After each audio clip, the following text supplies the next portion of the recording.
간밤에 새로 들어온 소식 또 사람들의 관심을 끈 뉴스를 전해드리는 뉴스 열어보기 시간입니다. 먼저 머니투데이입니다. 지방자치단체에서 구매하고 사용 중인 체온기 절반이 미인증 제품인 것으로 드러났습니다. 더불어민주당 김영배 의원이 전국 지자체로부터 제출받은 체온기 구입 내역에 따르면 지자체가 올해 1월부터 9월까지 구입한 체온기 약 32만 7천 개 가운데 21만 개는 미인증 제품이었다고 하는데요.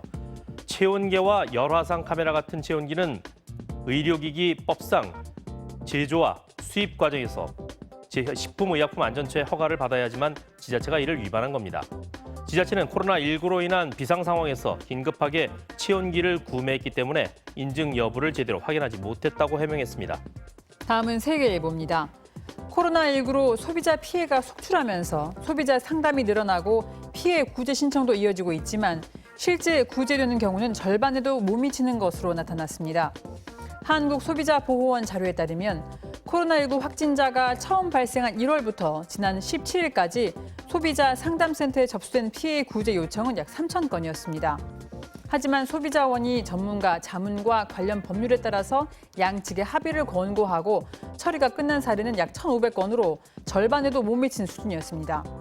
소비자원 관계자는 코로나19라는 특수한 상황 때문에 사업자에게 과실이 없는 경우가 많아서 피해 구제가 어려운 상황이라고 설명했습니다. 다음은 국민일보입니다. 금융권이 본격적으로 신용대출 조이기에 나섰습니다.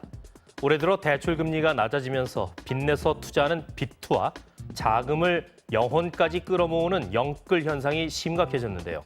이런 현상을 막기 위해서 은행들이 우대금리와 신용대출 한도를 줄이기 시작한 겁니다. 은행들은 고신용자를 대상으로 한 신용대출 금리를 올리기 시작했고 한 은행은 29일부터 전문직을 대상으로 하는 신용대출 한도를 4억 원에서 2억 원으로 낮춘다고 합니다. 경향신문 살펴봅니다. 국가가 국가 재정으로 세금을 감면하고 공제해주는 조세 지출 제도가 주먹구구식으로 운영되고 있다고 합니다. 2017년부터 3년간 299개의 세금 감면 항목 중에 집행액이 0원인 항목이 36개로 집계됐다는데요.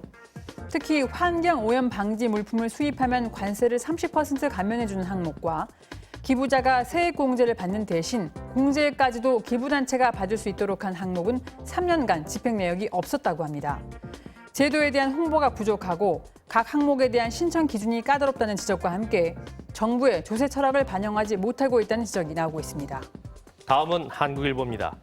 미국이 화웨이에 이어 중국 반도체 업체 SMIC에 수출 규제 조치를 취하면서 중국의 반도체 굴기 계획에 차질이 생겼습니다. 월스트리트 저널에 따르면 지난 25일 미국 상무부는 미국 컴퓨터 업체들의 서한을 보내 SMIC의 기술을 수출하기 전에 반드시 허가 면허를 받아야 한다고 알렸는데요. 미국이 전 세계 반도체 장비 기술을 장악하고 있는 만큼 이번 제재로 SMIC는 7나노미터 이하의 미세 공정 개발에 진입하는 것 자체가 불가능해졌습니다.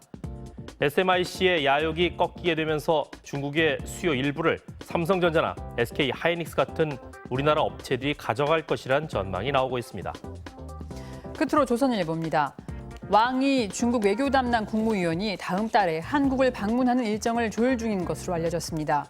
마이크 폼페이오 미국 국무장관의 방한이 추석 연휴 직후에 있을 것으로 알려진 가운데 왕이 국무위원도 곧바로 한국을 찾는 방안을 추진해 미중 갈등 속에서 양국이 한국 끌어안기에 나선 것 아니냐는 분석이 나오고 있는데요. 주한 중국 대사는 한 인터뷰에서 한국을 비롯한 세계 각국과 함께 세계적인 데이터 보안을 구축하고자 한다고 밝히기도 했습니다.